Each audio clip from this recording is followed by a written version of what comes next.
बिस्मिल्लाहिर्रहमानिर्रहीम। अस्सलाम वालेकुम। कैसे हैं आप सब? उम्मीद करती हूँ सब खैरियत से होंगे।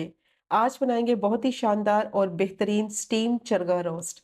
बहुत ही जायकेदार ये बनता है और जब आप इस रेसिपी को एक दफ़ा ट्राई करेंगे तो मैं दावे के साथ कह सकती हूँ कि आप इसी से बनाना पसंद करेंगे और बाजार का तो खाना ही भूल जाएंगे।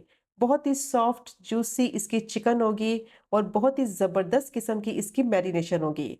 तो बस वीडियो को आपने एंड तक देखना है ताकि रेसिपी का कोई भी पार्ट आपसे मिस ना हो। और अगर आपको हमेशा की तरह रेसिपी पसंद आए तो चैनल को भी ज़रूर सब्सक्राइब करें। तो चलिए टाइम ज़ाया के बगैर शुरू करते हैं इस मज़ेदार सी रेसिपी को बनाना। तो स्टीम चरगा रोस्ट बनाने के लिए पूरी मैंने चिकन ली है और इसको मैंने अच्छी तरह से साफ़ कर लिया था और जो चिकन इस्तेमाल करेंगे वो स्किन के बगैर होनी चाहिए। अब चिकन पर इस तरह से गहरे गहरे कट्स लगा लेंगे। पहले जो चेस्ट पीस है उसके ऊपर मैं इस तरह से गहरे गहरे कट्स लगाऊंगी। तो इससे क्या होगा, चिकन में मैरिनेशन जो है वो अच्छी तरह से अंदर तक जज्ब होगी, अच्छा सा फ्लेवर आएगा और चिकन बहुत ही सॉफ्ट और जूसी बनेगी। तो जो चेस्ट पीस की साइड थी उस पर मैंने अच्छी तरह से कट्स लगा लिए हैं गहरे। अब जो लेग पीसीज हैं उन पर भी इसी तरीके से गहरे गहरे कट्स लगा लेंगे और चिकन की दूसरी साइड पर भी इसी तरह से मैं गहरे गहरे कट्स लगा लूंगी ताकि मसाला जो है वो चिकन में अच्छी तरह से अंदर तक जज्ब हो सके, फ्लेवर आए अंदर तक अच्छी तरह से और चिकन बहुत ही सॉफ्ट और जूसी बने। चिकन का जो वेट है वो तकरीबन 1 किलो 300 ग्राम है। तो चरगे के लिए जो चिकन इस्तेमाल की जाती है वो थोड़े बड़े साइज की होती है। तो देखें सारी चिकन पर अच्छी तरह से मैंने डीप कट्स लगा लिए हैं। अब मैरिनेशन अच्छी तरह से चिकन में जज्ब हो जाएगी। अब मैंने यहाँ थोड़े खुले मुंह वाला बर्तन ले लिया है और उसमें डालेंगे चिकन। अब मैंने 2 बड़े साइज़ के लीमू लिए हैं, उनको मैंने बीच में से काट लिया था। अगर आप छोटे साइज़ के लीमू लें तो फिर आप 4 यूज़ करें। अब लीमू का जूस जो है वो मैं निचोड़ कर चिकन में ऐड करती जाऊँगी और साथ-साथ जो इसके छिलके हैं वो भी मैं चिकन में डाल दूँगी। उसको वेस्ट नहीं करेंगे। उससे क्या होगा, चिकन अच्छी तरह से साफ़ हो जाएगी और लेमन जूस जो है वो चिकन को गलाने का काम करेगा। तो मीट टेंडराइज़र का इस्तेमाल नहीं करेंगे। लीमू से क्या होगा, चिकन बहुत ही सॉफ्ट और जूसी भी बनेगी, अंदर तक चिकन जो है वो गली हुई होगी। तो आप चाहें तो इसकी जगह सिरके का इस्तेमाल भी कर सकते हैं, लेकिन लेमन जूस से एक तो फ्लेवर बहुत अच्छा आएगा और ये सिरके से ज़्यादा इफ़ेक्टिव होता है। बहुत ही अच्छी तरह से चिकन को गला देगा अंदर तक। तो देखिए सारे लीमू का जो रस है वो मैंने डाल दिया है चिकन में और इसके जो छिलके थे वो भी मैंने चिकन के अंदर ही ऐड कर दिए हैं। तो अब इसमें डालेंगे 1 टेबलस्पून नमक।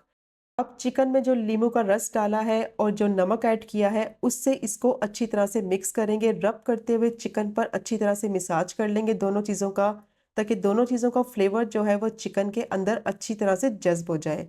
तो देखें अच्छी तरह से मैंने इसको नमक और नींबू के जूस से मिक्स कर लिया है। अब इसमें डालना है पानी। तो इसमें इतना पानी डालेंगे जिसमें चिकन जो है अच्छी तरह से डिप हो जाए। तो मैंने इसमें 2 लीटर पानी शामिल किया है। तो चिकन को उसी बर्तन में डालना है जिस बर्तन में पानी की क्वांटिटी इतनी हो कि चिकन अच्छी तरह से उसमें डिप हो जाए। तो अब इसको मैं थोड़ा सा मिक्स करूंगी और मिक्स करने के बाद इसको कवर करके 2 घंटे के लिए छोड़ देंगे इसी पानी में, ताकि चिकन जो है वो अच्छी तरह से साफ सुथरी हो जाए, चिकन गल भी जाएगी और इसका जितना भी ब्लड है वो इस पानी में निकल जाएगा। तो अब मैंने इसको कवर कर दिया है और 2 घंटे के लिए इसको छोड़ देंगे इसी पानी में।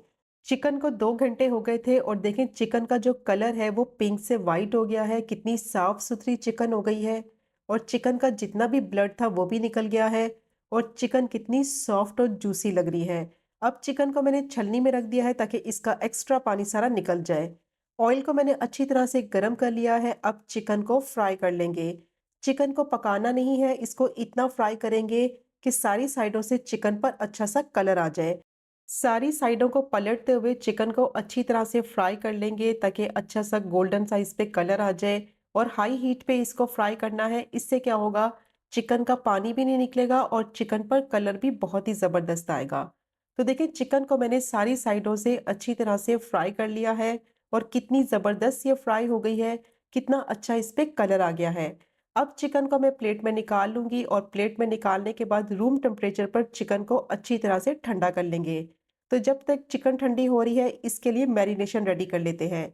तो यहाँ मैंने एक बाउल लिया है, उसमें डालेंगे 2 टेबलस्पून दही। 15 से 20 मिनट के लिए दही को छलनी में रख दिया था ताकि इसका जितना भी एक्स्ट्रा पानी है वो निकल जाए। 1 टीस्पून नमक डालेंगे, 1 टीस्पून कश्मीरी लाल मिर्च पाउडर, 1 ही टीस्पून कुटी हुई लाल मिर्च, हाफ टी स्पून हल्दी, 1 टीस्पून धनिया पाउडर, 1 टीस्पून चाट मसाला, 1 ही टीस्पून जीरा पाउडर और हाफ टी स्पून गरम मसाला पाउडर ऐड करेंगे। और अब इसमें डालेंगे 1 टीस्पून गार्लिक पाउडर और half tea spoon ginger powder add करेंगे। अगर आपके पास ये दोनों नहीं है तो फिर इसकी जगह दोनों का पेस्ट भी ऐड कर सकते हैं। 1 टेबलस्पून चिली सॉस ऐड करेंगे और 1 टेबलस्पून ही इसमें सोया सॉस ऐड करेंगे। और अब इसमें डालेंगे 1 टेबलस्पून टोमेटो केचप। और अब इसमें डालेंगे 2 से 3 ड्रॉप्स ऑरेंज फूड कलर के, जिससे कलर बहुत अच्छा आएगा चिकन का। तो ये ऑप्शनल है, डालना चाहे तो डाल दें, नहीं तो स्किप कर दें। अब मैंने आधा नींबू लिया है, उसका जूस ऐड करेंगे। तो नींबू का जूस ज़्यादा नहीं डालना क्योंकि पहले भी नींबू का जूस ऐड किया था चिकन में। तो अब तमाम चीज़ों को अच्छी तरह से मिक्स कर लेंगे। तो बहुत ही ज़बरदस्त मैरिनेशन जो है वो रेडी हो गई है। और इसकी थिकनेस चेक करें, इतनी गाढ़ी होनी चाहिए ये, बिल्कुल भी पतली नहीं होनी चाहिए, क्योंकि अगर ये पतली होगी मैरिनेशन तो चिकन के ऊपर अच्छे से नहीं लगेगी। तो दही का पानी आपने निकाल कर फिर दही इस्तेमाल करना है। अब चिकन को रूम टेम्परेचर पे अच्छी तरह से ठंडा कर लिया है और इसको किसी खुले बर्तन में रखें और इसके ऊपर लगाएंगे मैरिनेशन। तो देखें चिकन को कितनी अच्छी तरह से मैंने फ्राई किया था, कितना अच्छा चिकन पे कलर आया है। चम्मच की मदद से सारी मैरिनेशन चिकन के ऊपर अच्छी तरह से लगा देंगे। तो देखें कितनी अच्छे से गाढ़ी से ये बनी है। अगर ये पतली होगी तो चिकन के ऊपर अच्छी तरह से अप्लाई नहीं होगी। तो इस तरह से गाढ़ी होनी चाहिए मैरिनेशन। जितनी गाढ़ी होगी उतनी आसानी से ये चिकन के ऊपर अच्छी तरह से जज्ब हो जाएगी। तो देखिए चम्मच की मदद से सारी साइडों पर चिकन की मैंने ये लगा दिया है। अब हाथों की मदद से अच्छी तरह से इसका मिसाज कर लेंगे, ताकि जो इसमें कट्स लगाए हैं अंदर तक मसाला जो है वो चिकन में जज्ब हो जाए। चिकन को पहले नमक और नींबू के पानी में 2 घंटे के लिए रखा था मैरिनेट करके। और अब मसाला लगाने के बाद दोबारा से इसको 2 घंटे के लिए रखेंगे, ताकि मसाला जो है वो चिकन के अंदर तक अच्छी तरह से जज्ब हो जाए। तो टोटल चिकन को 4 घंटे के लिए मैरिनेट करने के लिए ज़रूर रखना है, ताकि इससे बहुत ही अच्छा परफेक्ट रिजल्ट आएगा। तो अब चिकन पर मसाला अच्छी तरह से लग गया है। अब मैं इसको रख दूंगी कम से कम 2 घंटे के लिए, ताकि मसाले जो है वो चिकन में अच्छी तरह से एब्जॉर्ब हो जाए। 2 घंटे हो गए थे, चिकन बहुत अच्छी तरह से मैरिनेट हो गई थी, जितना भी मसाला है चिकन में अच्छी तरह से जज़्ब हो गया है और देखिए मसाला काफ़ी खुश्क हो गया है। अब मैंने यहाँ फॉइल पेपर लिया है और इस तरह से सुराख कर लेंगे, किसी स्कीवर्स की मदद से सुराख कर लें या फिर छुरी से सुराख कर लें। तो छोटे-छोटे सुराख कर लेंगे, इससे क्या होगा, जब चिकन को स्टीम करेंगे तो पानी जो है वो चिकन के अंदर जमा नहीं होगा। अब चिकन को रखेंगे फॉइल में और जो बाकी का इसका मसाला बच गया है उसमें मैं डालूंगी क्यूब्स में कटे हुए आलू और 3 से 4 मैंने हरी मिर्चें ली है और एक मैंने बड़े साइज का आलू लिया था, उसको मैंने क्यूब फॉर्म में काट लिया था।